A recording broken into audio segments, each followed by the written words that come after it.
여러분 안녕하세요. 오늘은 여러분들과 데살로니가전서 2장 1절에서 12절 같이 보도록 하겠습니다.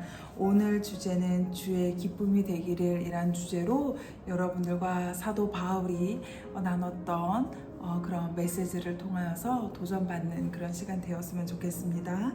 먼저 1절부터 6절까지 사도 바울이 이렇게 고백을 합니다.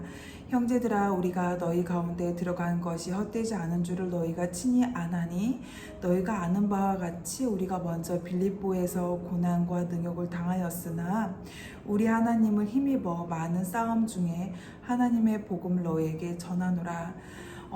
많은 사람들이 알고 있는 것처럼 우리가 빌립보에서 고난과 능욕을 받았던 것을 기억하지요 라고 이야기를 합니다.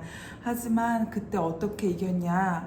바로 하나님의 그 하나님을 힘입어서 우리가 많은 싸움들 중에서도 복음을 전할 수 있었다라고 고백을 합니다. 3절 보겠습니다. 우리의 권면은 간사함이나 부정에서 난 것이 아니요 속임수라는 것도 아니라 4절 오직 하나님께 옳게 여기심을 입어 복음을 위탁받았으니 우리가 이와 같이 말함은 사람을 기쁘게 하려 함이 아니요 오직 우리 마음을 감찰하신 하나님을 기쁘시게 하려 함이라. 여기 보시면은 오직 하나님께 옳게 여기심을 입은 복음을 위탁받았으니 우리가 이와 같이 말함은 사람을 기쁘시게 하려고 하는 것이 아니라 오직 우리의 마음을 감찰하시는 누구의 마음을 기쁘시게 한다고요? 하나님의 마음을 기쁘시게 하기 위해서 우리가 그렇게 한다라고 고백합니다.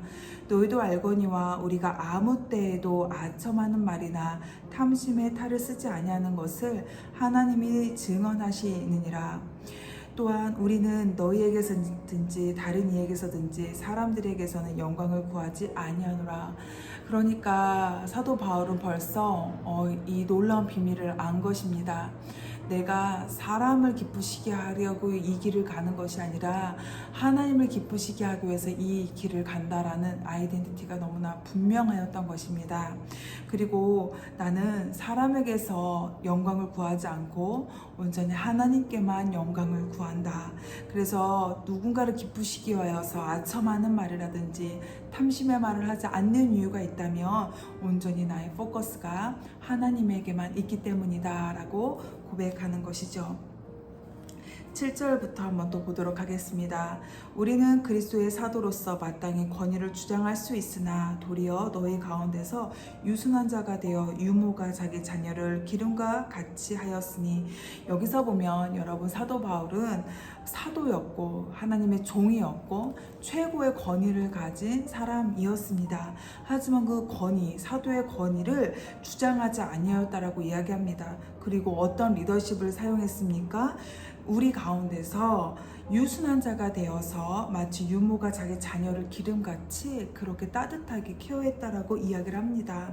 8절 우리가 이와 같이 너희를 사모하여 하나님의 복음뿐만 아니라 우리의 목숨까지도 너에게 주기를 기뻐함은 너희가 우리의 사랑하는 자 됨이라. 바울이 뭐라고 이야기하고 있습니까? 우리가 너희를 사랑하는 이유가 있다. 우리가 복음도 목숨같이 사랑하지만 너희들도 우리가 목숨같이 사랑한다. 그것은 너희들이 우리의 사랑하는 자 되었기 때문이다 라고 고백합니다. 9절 형제들아, 우리의 수고 애쓴 것을 너희가 기억하리니 너희 아무에게도 폐를 끼치지 아니하려고 밤낮으로 일하면서 너희에게 하나님의 복음을 전하였노라. 10절 우리가 너희 믿는 자들을 향하여 어떻게 거룩하고 옳고 흠없이 행하였는지에 대하여 너희가 증인이요 하나님도 그러하시도다. 여러분 어떻게 이렇게 고백할 수 있을까요? 거룩하고 옳고 흠없이 행했던 것을 너희들이 보았다. 그러니까 너희들이 증인이다 이렇게 이야기를 합니다. 우리가 삶으로 예수님의 복음을 전하고 정말 주변 사람들에게 감탄을 줄 수 있는 그런 인생이 정말 어떻게 보면은 그리스도의 향기로서의 삶인 것 같습니다. 사도 바울 또한 그런 삶을 살아갔던 것 같습니다. 너무나 담대하게 이렇게 고백하죠. 너희들이 증인이고 하나님이 증인이다. 내가 이렇게 하나님 앞에서 옳고 그리고 거룩하고 흠없이 행하려던 것 너희들이 다 보았다 라고 이야기합니다. 11절 너희도 아는 바와 같이 우리가 너희 각 사람에게 아버지가 자기 자녀에게 하듯 권면하고 위로하고 경계하노니.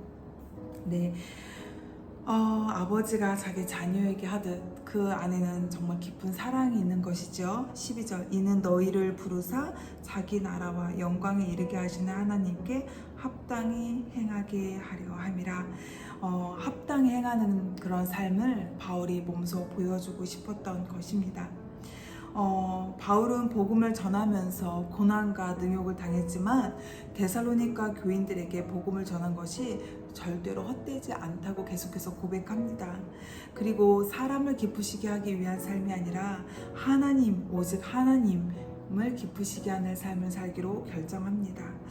그래서 부모의 마음으로 내가 너희들을 권면하고 권고한다라고 이야기를 하죠. 여러분, 저는 오늘 이 말씀을 읽으면서 저의 그 대학교 때의 그 시기가 생각이 났습니다. 저는 대학교 때 정말 깊이 있는 하나님을 만났었는데요. 그때 제가 선교단체에 들어갔었습니다. YM이라는 선교단체에 들어갔었는데 그 선교단체에 많은 선배들이 있었어요. 그런데 그 선배들은 정말로 큰 사랑을 후배들에게 주었습니다. 정말 그냥 말로만 사랑한다가 아니라 저를 양육했던 목자 언니는 정말로 저에게 항상 늘 격려해주고 늘 하나님의 말씀을 선포해주고, 어떻게 보면 제 안에 그렇게 하나님 앞에 자랑할 것 없는 사람이었는데 그 목자 언니는 늘 저의 그 장점만을 언니가 발견해주고 저의 그 약해져 있는 모습들을 알았는지 언니가 저의 그 장점을 늘 양육할 때마다 선포해주고 강점에 더 집중할 수 있도록 그 저를 양육해 주었던 언니가 그렇게 저를 케어해 줬습니다. 여전히 그 언니랑 저는 연락을 주고받고 동역의 관계로 20년 넘게 함께 하고 있습니다. 뿐만 아니라 또 믿음의 선배 언니들이 했던 그대로 제가 또 선배가 되어서 그 삶을 또 선교단체에서 후배들에게 보여주었습니다. 그래서 어느 날 제가 이제 학기가 끝났을 때 기숙사 생활을 했는데 기숙사에서 다 나가야만 했었습니다. 그런데 그때 저희 그 후배 중에 한 명이 다 나가야 될 그 때에 나가지 못하고 다음날 짐을 빼고 나가야 되는 상황이 된 거예요. 그래서 제가 같이 자주기로 합니다. 그 기숙사에서. 그런데 그 기숙사 전체에 그 난방시설을 끈 거예요. 학생들이 다 간 줄 알고. 얼마나 춥던지 이불도 다 패킹하고 모든 걸 패킹하고 제가 가지고 있었던 거는 추운 겨울에 패딩과 그냥 제가 입고 있는 옷이 다였습니다. 그리고 후배도 그것이 다였어요. 근데 제가 이제 그 후배에게 저의 패딩을 덮으라고 주고 저는 그 후배에게 이렇게, 전 생각도 안 나는데 그 후배가 저에게 이렇게 얘기를 했어요. 언니 그때 기억나? 한 몇 년이 지나고 저에게 전화를 해서 언니가 그때 나는 목만 따뜻하면 돼 하면서 언니는 목도리만 하고 나에게 그 패딩을 언니가 덮어줬어. 근데 그때 그 후배가 전화해 줬을 때가 언제였냐면 제가 이제 선교지에서 나와서 저의 참 많은 부족함과 연약함에 제가 씨름할 때 난 뭐를 잘할 수 있지? 선교지로 나오니까 제가 다 제로가 된 것 같은 거예요. 부족한 것 같아요. 제가 다 부족한 것밖에 안 보일 때가 있었어요. 그때 그 후배가 갑자기 전화해서 언니가 그때 나에게 그렇게 해줬어. 그래서 나는 그 사랑을 잊지를 못해 라는 고백을 해줬습니다. 그때 하나님이 저에게 어떤 말씀을 해주셨냐면, 승수가 네가 가장 잘할 수 있는 것이 무엇이냐면 그것이 사랑이다 라고 말씀해 주셨어요. 그런 마음을 저에게 주셨습니다. 제가 그러한 삶을 살 수 있었던 것은 저 앞서 나아갔던 그 선배 언니들의 삶이 있었기 때문이에요. 그 모습이 저를 또한 그렇게 살게 했던 것입니다. 여러분, 이 영상을 보는 여러분들, 공동체가 세워지기 위해서는 희생과 헌신이 필요합니다. 지금 어떠한 희생과 헌신을 하고 계십니까? 요즘 많은 사람들은 그 MBTI의 힘을 빌어서 나는 I여서 나는 P여서 나는 이런 성향을 가지고 있어서 그렇게 하지 못해 라고 하시는 분들도 참 많이 있어요. 그런데 그거 되게 제가 심리학을 전공했지만 그런 기질을 이해하는 건 중요하지만 때로는 공동체를 위하여서 내가 그런 성향을 갖고 있음에도 불구하고 내가 공동체 안에 사랑이 흘러가기 위하여서 대가를 지불하고 헌신하는 것, 내가 그런 성향이 아니라도 내 것을 내어주는 것, 그렇게 훈련하는 것이 너무나 중요합니다. 요즘 많은 사람들은 또 개인주의, 그래 내가 너무 잘해주고 상처받지 말자, 그런 또 어떻게 보면 슬로건도 한때 유행이었어요. 너무 잘해주고 상처받지 말자.